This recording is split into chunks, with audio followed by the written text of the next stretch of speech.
waxaa lagu jiraa bishii sagaalaad bisha maanta waxay maraysaa 17 bishii sagaalaad already haddana waxaa bilowday qabowgii oo dareemka jaakada jaabo taabo waxaa laga yaabaa sanadkan inuu barafka soo hormaro waxaa dhici karta in bisha September dhexdeeda inaa barafka inta soo duubaayo jawiga qabowga mamaleedka ka tidaan ku dhacay jaakada caadiga ah wataa amazing aan leedahay waxaas leedahay bisha sagaalaad maxaa dhacsan teeda kale waxaa jirto in sanadkan waxyaalaha guri lagu kuleysto in uu yaraan doono sababtoo awgeed meelihii shidaalka laga keeni jiray gaaska laga heli jiray ee goosteen dalalka hadda taasna waxaa ugu sii daran qabowgii ciyo soo hormarayo waxaa jirta cabsi xooggan mid laakiin alxamdulillah anaga dad muslim ahaanay waxaan rajeyn doonaa wuxuu ilaahay noo qodar inaan ku qanci doono laakiin amazing waa xilliyadan inuu qabow bilowdo waa wax nagu cusub September xilliyadan aad u kulul ahaa jirtay waxaana daalay jiray geedaha dhulkii waa iska sidaas waa iska aad u qurxan yahay laakiin beddelkeeda waxaa dhacday inuu bilaabanayo qabowga already magaalada haddaan ku suganahay waa buuraley waa meelaha u nugul qabow inuu ciyo ka bilowdo ama baraf ka da'o inay tahay marka noo soo duceey insha Allah sanadkan qabowga inuu ilaahay naga yasiro marka ala socdo insha Allah waxaa soo duubi doonaa vlog yar markaas aad la soconaa asxaabta waa sidaan ninkaas baaskiil ku socdaa gabadhaas wiilka baaskiil ku socdaa baaskiilka meel isqan oo wataa gacanteeda waa haystaa si kartib oo noo socdaa marka waa cajaa'ib qurbaha markay imaado waxyaalaha cajaa'ib aad ku arkaysaa hadda ay sii baranayaan nolosha waan isku sii gubanayaan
Hey.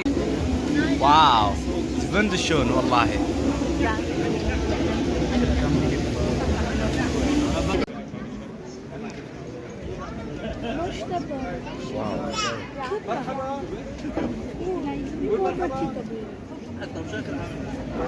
ما شاء الله. بعدين بتجوزون الصومالية. واو. wunderschön. يا سرير الصومالية. الصومال ما يجي ليش ما يجي؟ أنا مو سوري.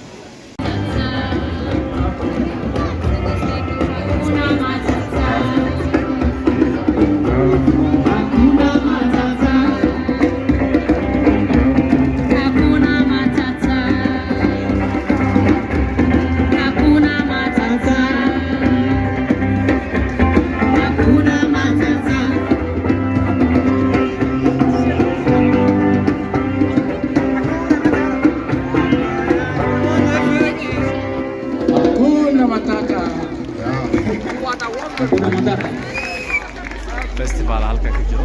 Alle good. That's good. For everybody.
África. Ay, África, yo te canto, ay, África, mira mi amor. Ay, África de mi vida, aquí te entrego mi corazón. De ahí vienen mis abuelos de África, tierra bien bonita. Por eso mira mi África, oye, África, África, África. África.